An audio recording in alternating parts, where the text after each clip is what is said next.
오늘 우리에게 주신 하나님의 말씀은 신약성경 누가복음 8장 26절에서 39절의 말씀입니다. 신약성경 누가복음 8장 26절에서 39절의 말씀을 저와 여러분이 한 목소리로 합독하시겠습니다.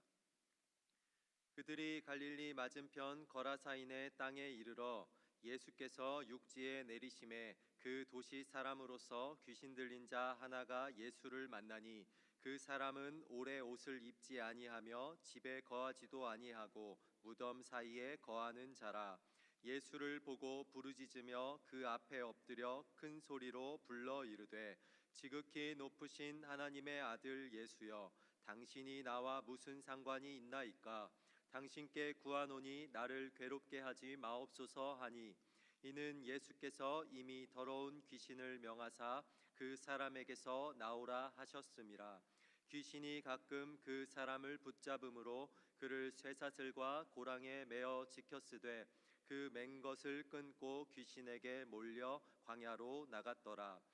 예수께서 내 이름이 무엇이냐 물으신즉 이르되 군대라 하니, 이는 많은 귀신이 들렸음이라.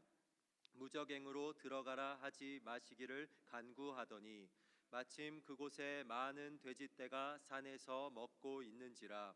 귀신들이 그 돼지에게로 들어가게 허락하심을 간구하니 이에 허락하시니 귀신들이 그 사람에게서 나와 돼지에게로 들어가니 그 떼가 비탈로 내리달아 호수에 들어가 몰사하거늘 치던 자들이 그 이루어진 일을 보고 도망하여 성내와 마을에 알리니 사람들이 그 이루어진 일을 보러 나와서 예수께 이르러 귀신 나간 사람이 옷을 입고 정신이 온전하여 예수의 발치에 앉아 있는 것을 보고 두려워하거늘 귀신 들렸던 자가 어떻게 구원받았는지를 본 자들이 그들에게 이르매 거라사인의 땅 근반 모든 백성이 크게 두려워하여 예수께 떠나가시기를 구하더라. 예수께서 배에 올라 돌아가실새 귀신 나간 사람이 함께 있기를 구하였으나 예수께서 그를 보내시며 이르시되 집으로 돌아가 하나님이 내게 어떻게 큰 일을 행하셨는지를 말하라 하시니 그가 가서 예수께서 자기에게 어떻게 큰 일을 행하셨는지를 온 성내에 전파하니라. 이 말씀은 살아계신 하나님의 말씀입니다. 아멘. 같이 한번 기도하겠습니다. 하나님 아버지, 이 저녁 하나님을 예배하고자 이 자리에 모였습니다. 하나님 앞에 저희들을 향한 마음을 올려드리오니 하나님, 저희들의 마음을, 이 예배를 기뻐 받아 주시옵소서.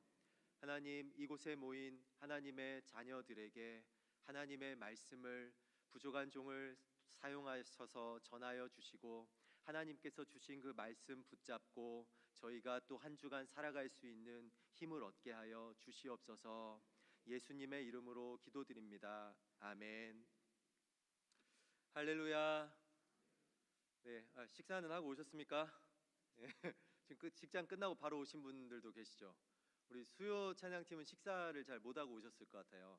예, 직장에서 아마 막 허겁지겁 바로 오시느라 벌써 고개를 끄덕이시면서 배고프다는 눈빛을 보내고 계시는데, 뭐 이제 우리 담당 교육자분이 알아서 사주시든지 하셔야죠. 네, 예. 제가 담당이면 제가 사드렸을 건데 하필 담당이 아니네요. 아쉽습니다. 정말 사드리고 싶었는데 정말 아쉽네요. 네, 뭐 식사 우리 못하고 와도 괜찮죠. 왜냐하면 또 예배 때 우리가 하나님의 말씀 먹으니까요. 또 뭐 우리가 살짝 아프신 분들도 와도 괜찮죠. 우리가 지금 신약을 먹으러 왔잖아요. 네, 네네. 네. 우리 수요찬양팀 감사합니다. 네, 진짜 사드리고 싶네. 네, 네네. 예, 오늘은 이제 우리 누가복음 말씀이고요. 광인에서 증인으로라는 제목입니다. 이번 주일에 죄인을 제자로라는 제목으로 말씀을 전했고요. 오늘은 광인에서 증인으로입니다. 뭔가 좀 이어지는 것 같지 않습니까? 네, 좀 이어질 수도 있습니다. 제목부터 좀 이어지는 내용이잖아요. 근데 사복음서가 어쨌든 하나님의 우리를 향한 그 섭리와 계획을 전하는 거고, 또 예수님이 이 땅에 오신 그 복음, 그 예수님의 행적, 그리고 그것이 우리에게 의미하며 우리가 또 살아갈 수 있도록 하는 그 힘을 주는 그 말씀들을 전하는 거기 때문에 이 사복음서에 공통된 그런 부분들이 많습니다. 메시지도 비슷한 부분도 많고요. 누가복음은 기록 목적이 어떠냐면요, 일단은 복음서 가운데서, 사복음서 가운데서 유일하게 수신자가 밝혀져 있는 복음서가 누가복음입니다. 우리 1장 그 1절에 보시면 이제 데오빌로 1장 3절인가요? 네, 데오빌로라는 사람에 대해서 4절입니다. 4절 죄송합니다. 데오빌로 각하가 알고 있는 바를 더 확실하게 하려고 이 편지를 쓰고 있다라고 누가복음의 목적을 분명하게 밝혔습니다.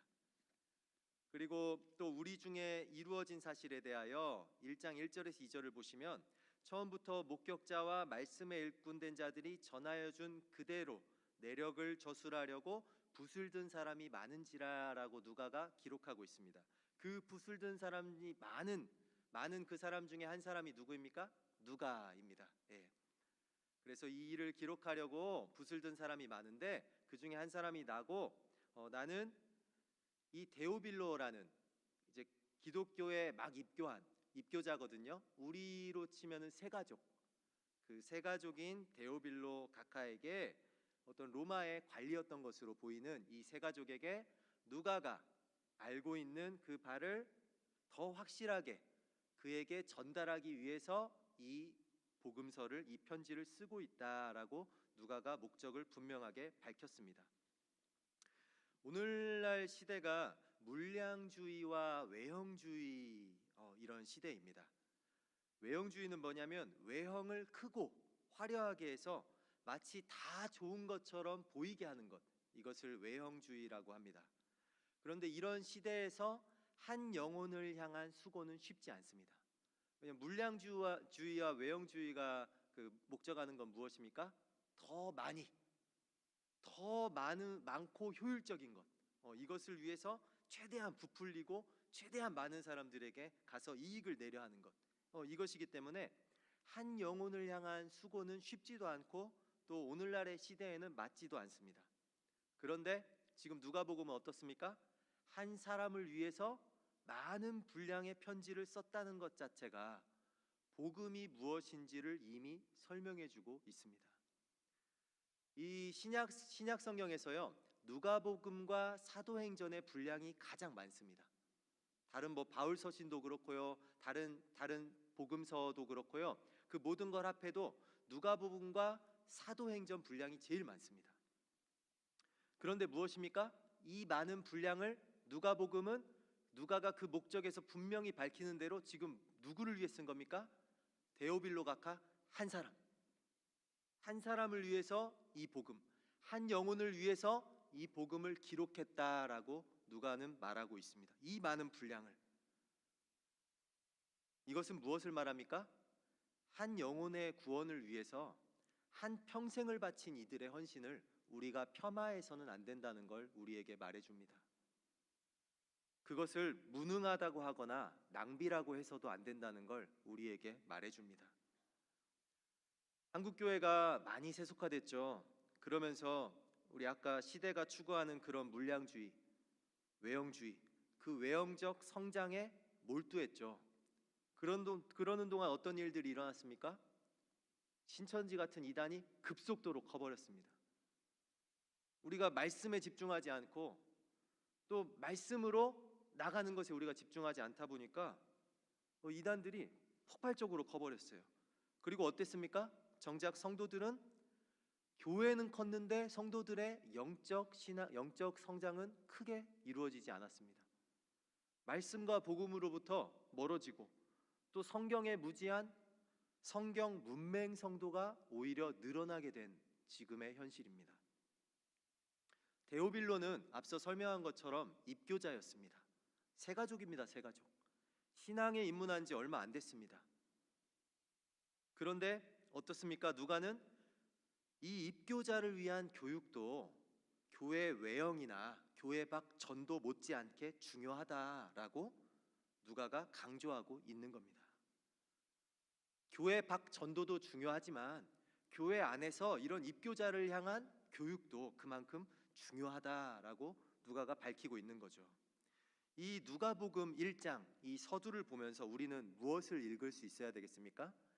이방인 한 사람을 향한 누가의 수고와 열정을 우리는 읽을 수 있어야 됩니다. 그래서 이런 걸 우리가 이해하고 성경을 보면요, 이 성경 누가가 기록한 그 수고를 위해서 우리도 어떻게 합니까? 그에 대한 응답으로 정말 나도 집중해서 읽어야 되겠다, 이 마음을 이해하고 읽어야 되겠다, 그리고 내 삶에 적용시켜야 되겠다, 이런 마음으로 말씀을 보게 되는 거죠. 네, 그렇지 않으면 성경 그냥 우리가 아무리 읽어도 그냥 문자적으로 그냥 지나갈 겁니다. 그리고 지루한 말씀밖에 되지 않을 겁니다. 이렇게 성경을 읽자라는 겁니다. 그렇지만 무엇입니까? 누가복음 사도행전도 이 데오빌로를 위해서 기록하거든요. 근데 누가복음과 사도행전도 마찬가지지만 뭐냐면요, 데오빌로 한 사람을 위해 썼지만 그 한 사람만을 위한 책은 아니라는 겁니다. 우리 시대 모든 데오빌로에게 쓴 편지입니다. 이미 예수님에 대해 알고 있지만 충분히 알고 있지 못한 사람들도 많습니다. 그렇지만 이 중에 더는 알 필요가 없을 만큼 예수님에 대해 다 알고 있다, 이렇게 말할 수 있는 사람은 우리 가운데 없을 겁니다. 따라서 우리도 데오빌로가 되어야 합니다. 누가의 관점으로 우리에게 주신 하나님의 복음을 잘 읽고 잘 배워야 됩니다. 데오빌로처럼 우리도 성경을 배우고 또 배워야 우리도 온전한 신앙의 사람이 될 수 있습니다. 지난번 설교 때는요, 마태복음의 족보를 이야기하며 하나님의 약속이 구약 시대와 신약 시대를 이어서 실현됐음을 보여주는 왕의 족보라고 설명을 드렸습니다. 그런데 왜 족보 이야기를 지금 또 할까요? 누가복음에도 족보가 등장하기 때문입니다. 누가복음 3장 23절 중반절에는 사람들이 아는 대로는 요셉의 아들이니 요셉의 위는 헬리요 하면서 예수님의 육신적인 아버지 요셉의 족보부터 해가지고 쭉 이어갑니다. 그렇게 예수님으로부터 족보가 거슬러서 올라가고 있는데 38절에는 그 위는 아담이요 그 위는 하나님이시니라 라고 그 족보가 아담을 거쳐서 하나님까지 이어짐을 보여주고 있습니다. 그런데 왜 누가복음의 족보는 예수님부터 시작하여 아브라함까지 올라간 것이 아니라 아담까지 올라간 걸까요? 이는 아브라함의 후손들만 아니라 온 인류의 구주가 되시러 예수님께서 이 땅에 오셨다라는 것을 우리에게 보여주고 있는 겁니다. 누가복음도 이렇게 자칫하면 지루해 보이는 족보를 통해서 우리에게 분명한 메시지를 전달하고 있는 겁니다. 종합하면 누가복음은 온 인류의 구주가 이 땅에 오신 이야기이면서 그 구세주 예수님이 행하신 한 사람, 한 영혼을 위해 그들에게 찾아오신 이야기입니다. 그래서 누가복음은 잃어버린 자의 복음이며 잃어버린 자들을 향한 예수님의 이야기입니다. 특히 누가복음 15장은 잃어버린 양, 잃어버린 드라크마, 잃어버린 아들, 이 세 가지 비유를 통해서 잃어버린 자들을 향한 예수님의 마음을 우리에게 그대로 보여줍니다. 누가복음에 나오는 예수님의 여러 가르침과 이적, 그분의 찾아가심도 이러한 잃어버린 자들을 향해 있습니다. 오늘 설교에서는 본문인 거라사 광인 사건과 그 전에 있는 사건인 광풍 사건을 통해서 잃어버린 자들을 찾으신 예수님의 마음을 함께 나누고자 합니다. 오늘 본문의 광인 사건 전에 누가복음 8장 22절부터 25절에는 예수님께서 광풍을 잔잔하게 하신 사건이 등장합니다. 왜 광풍과 광인 사건을 연결해서 설명하냐면 광풍과 광인은 흑암의 권세를 둘 다 상징하기 때문입니다. 광풍 사건의 배경은 이렇습니다. 광풍 사건 전에 누가복음 8장 4절을 보시면 예수님께서 비유로 큰 무리를 가르치시는 장면이 나옵니다. 병행 본문인 마가복음의 시간을 보면 그날 저물 때에 배로 갈릴리 바다를 건너는 그런 장면을 소개하고 있습니다. 이것을 볼 때 누가복음에서도 예수님께서는 저녁까지 큰 무리를 하루 종일 가르치시고 배로 갈릴리 바다를 건너려 하셨다는 걸 우리는 알 수 있습니다. 하지만 제자들은 하나님 나라를 하루 종일 저녁까지 귀로 들었음에도 광풍이 불어 배에 물이 가득하게 되자 우리가 죽겠다면서 예수님을 깨우는 연약한 신앙의 모습을 보여줍니다. 종일 예수님의 말씀을 들었는데도 인생의 위기가 오자 심히 두려워하면서 죽겠다고 불안해하는 모습, 혹시 우리의 모습은 아닙니까? 그러나 제자들은 이 광풍의 위기를 겪으며 이러한 인생의 고난을 겪으며 귀로만 들었던 예수님의 능력을 이제는 눈으로 보게 됩니다. 광풍을 꾸짖어 잠잠케 하시는 예수님의 권세를 보게 된 겁니다. 해서 우리는 인생의 광풍이 오더라도 놀랄 필요가 없습니다. 우리 인생의 배에 예수님이 함께 타고 계셨고 또 귀로만 듣고 머리로만 알던 예수님의 전지전능하심을 눈으로 보게 될 수 있는 기회가 그때이기 때문입니다. 이번에는 성도님들께 질문을 드리고자 합니다. 정확히 맞추시는 분은 제가 기프티콘을 내돈내산으로 드리겠습니다. 질문은 이것입니다. 예수님께서 시야 확보가 어려운 저녁 시간대에 광풍이 일지도 모르는 날씨에 굳이 그때 배를 띄우는 이유는 무엇일까요? 한번 손 들고 대답하시면 되겠습니다. 3초 드릴까요? 30초 드릴까요? 30초 기다려 드리면 손든 게 아니라 머리를 지금 아이고 제가 아깝습니다. 맞추실 줄 알고 돈 꺼내고 있었는데 자, 정답은 이렇습니다. 아마 지금 다 아시는데 지금 막 쑥스러워서 대답 안 하신 것 같습니다. 정답은 우리가 이제 하루 종일 예수님께서 가르치시고 배를 타시고 저녁에 떠나시는데 상황은 이렇습니다. 피곤하셔서 배에서 지금 주무시는 상황입니다. 그런데도 피곤하신데도 또 저녁 시간이고 광풍이 일지도 모르는데도 건너신 이유는 흑암의 권세에 사로잡힌 그 거라사 광인 한 사람을 위해서 피곤과 위험을 무릅쓰고 급히 건너가신 겁니다. 누가복음 8장 22절에 보시면요, 호수 저편으로 건너가자 하면서 그 목적지가 갈릴리 맞은편 이방 지역 거라사인의 땅임을 우리에게 보여주고 있습니다. 목적지는 그 이방인의 땅입니다. 그런데 왜 그 시간에 건넜냐? 왜냐하면 그 저녁에 그 거라사 땅의 무덤가 그 장소에 흑암 권세에 결박된 한 사람이 있었기에 예수님께서는 그 시간이 저녁이든 아니면 그 경로가 광풍이 있는 바다이든 아랑곳하지 않고 그때 그곳을 통과하셔야만 했던 겁니다. 그때 그곳에 있는 그 사람에게 그 시간에 정확히 찾아가시기 위해서, 그래서 그를 만나시기 위해서 예수님께서는 저녁 시간의 피곤함도 또 어떤 시야의 차단과 광풍의 위험도 아랑곳하지 않고 예수님께서는 그 바다를 건너시고 광풍을 헤치셔서 그에게 찾아가셨던 겁니다. 마찬가지로 예수님께서는 그 모든 위험을 감수하고 그 모든 영광을 내려놓고 우리에게 찾아오셨습니다. 잃어버린 한 사람에게 그리하셨던 주님의 자비가 우리를 살리고 우리를 온전케 하셨습니다. 본문 8장 23절을 보겠습니다. 광풍이 호수로 내리침에 배에 물이 가득하게 되어 위태한지라. 이러한 광풍의 위험을 무릅쓰고 주님은 광인 한 사람을 위해서 광풍을 헤쳐 나가십니다. 그리고 광풍을 꾸짖어 잔잔하게 하십니다. 사탄은 이렇듯 흑암의 권세로 자연을 동원하여 예수님의 길을 막았고, 사탄이 그러했기에 예수님께서 꾸짖었다라는 표현이 나오는 겁니다.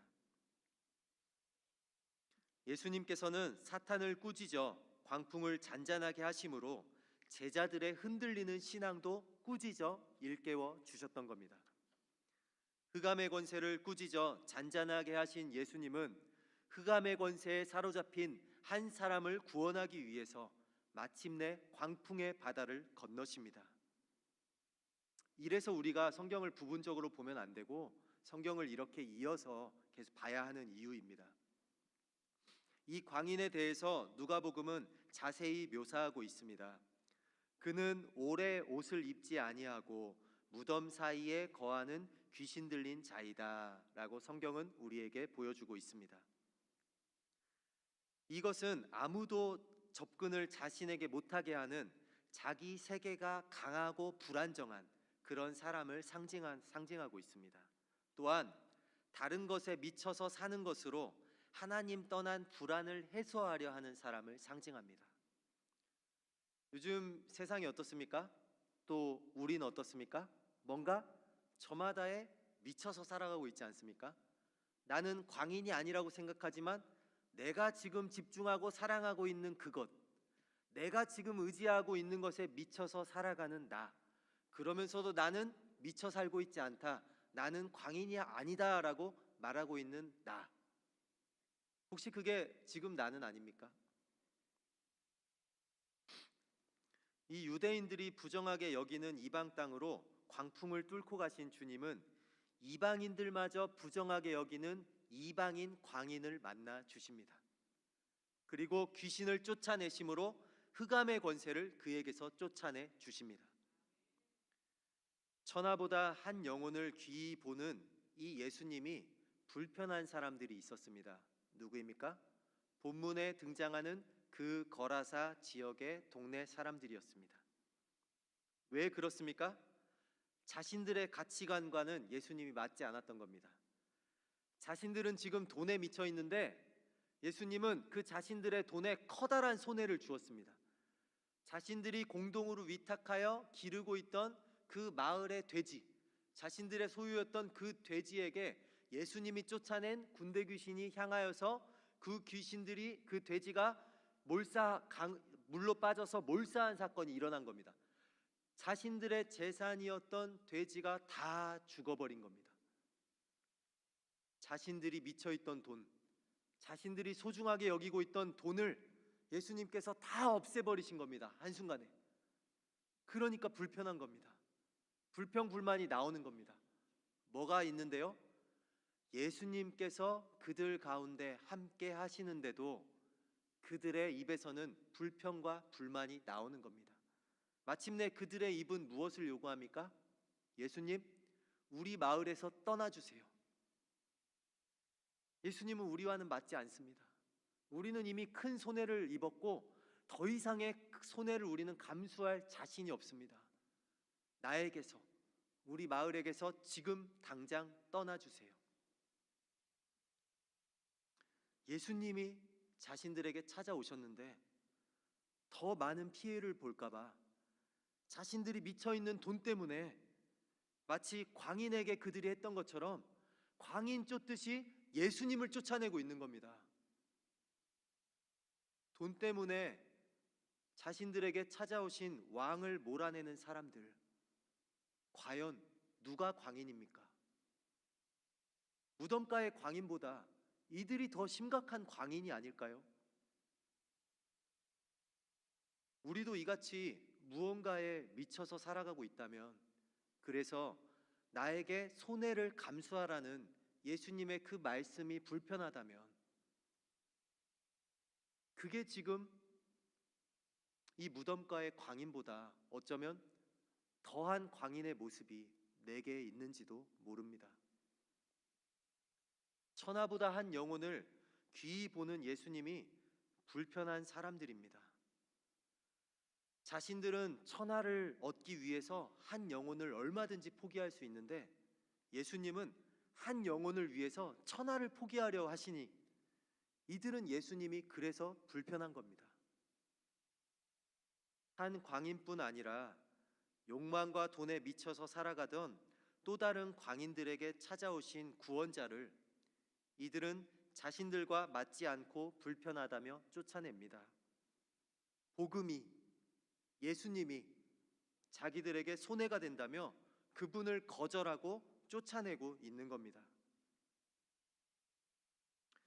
이렇게 돈에 미쳐 있던 사람들은 예수님을 추방하려 했습니다. 그렇지만 미쳐 있던 거라사 광인은 옷을 입고 예수님의 발 곁에 앉고자 합니다.